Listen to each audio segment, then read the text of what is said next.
triple in the beginning days of the NBA. Absolutely. But now he can shoot. I'm half court like it's nothing.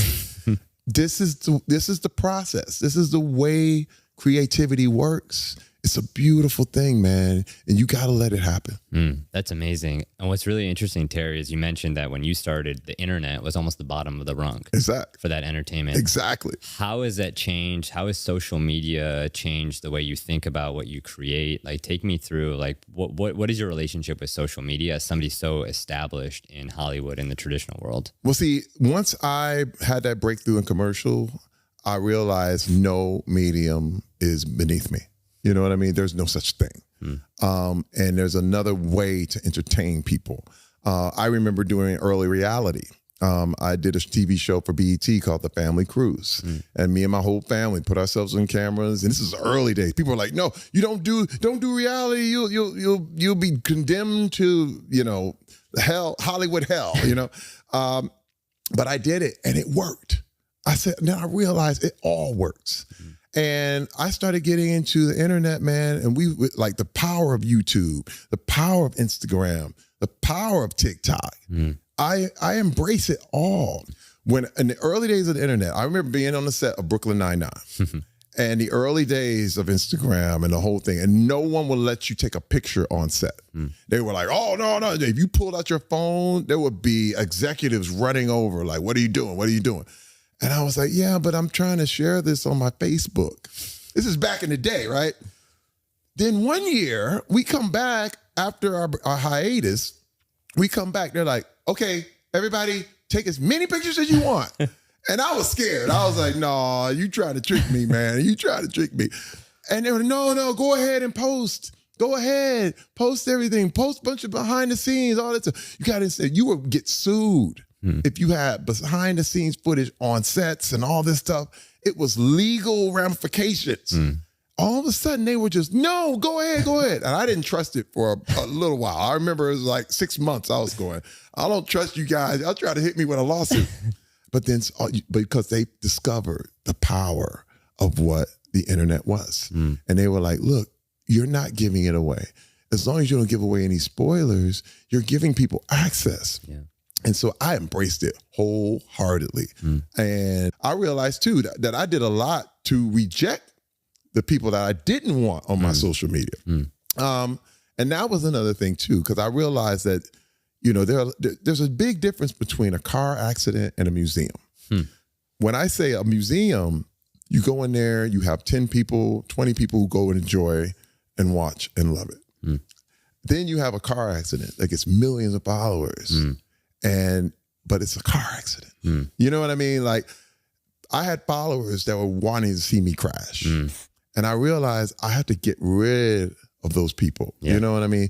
And I want my social media to be like a museum. What's really interesting is I feel like this short film that you made with Zach King, Stranded 3, feels like a museum in many ways, but also has the views of a car accident. Right. It gets that viewership. What were some of those things that you learned from Zach? I had a chance to interview him, and he went through the whole process of coming up with ideas. Like, it's ironic because he's so about magic, but he's so structured. What were some of the things that you learned from Zach behind the scenes with that collaboration? He has a team where they spend all day just examining new ways to create content. And that's one thing I learned. I was like, this man is a miracle worker every time, because you're talking about special effects that have cost hundreds of millions of dollars to do in movies. He found ways to do the same thing for pennies. You know what I mean? Like, and you can't tell the difference. And that was the thing that shocked so many people. Like, if you think and work on it hard enough, you can crack this code. And this is one reason why I decided to get with Zach. Because I said, there's things that I want to learn, the magic that I want to learn from this short format, because I want to be able to entertain at any level, at any time, from 12 minutes to 30 seconds to 2 hours. I want to be able to hit that. And there was a lot I learned working with those guys, and his crew is immaculate, man. Yeah. Just, they're good people. Let me tell you, this is another thing. All judgment kills creativity. When someone is like, when we were on the set of Brooklyn Nine-Nine, there was no such thing as a bad joke.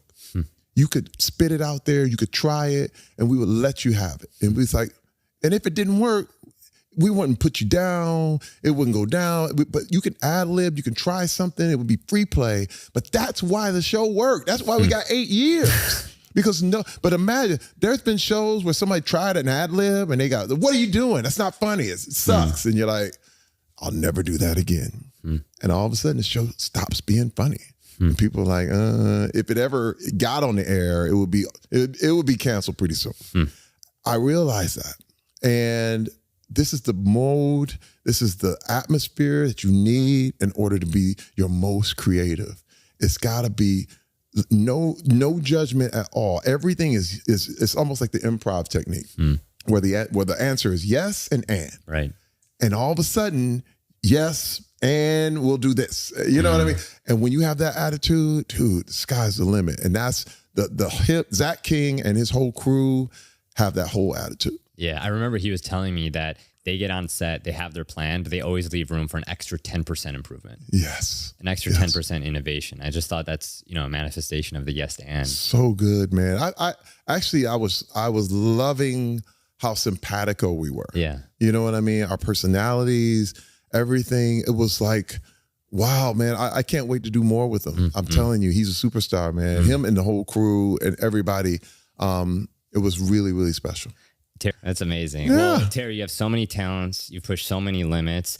And you have one talent that to me is equally as surprising as the painting and a lot of things you've talked about. It's your ability to play flute. I was wondering if you're open to it. So you play us a little something to close us out here. Yeah, let's try something. Listen, this is, again, I'm not very good, but it's okay. The it's fact been a you while. play. Let's try this. Let's see.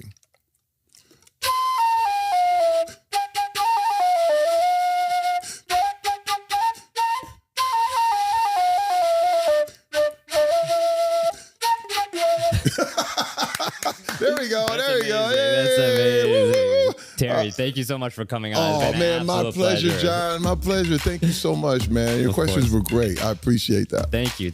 All right, that's a wrap, guys. Thank you so much. Oh, that's good. That's good.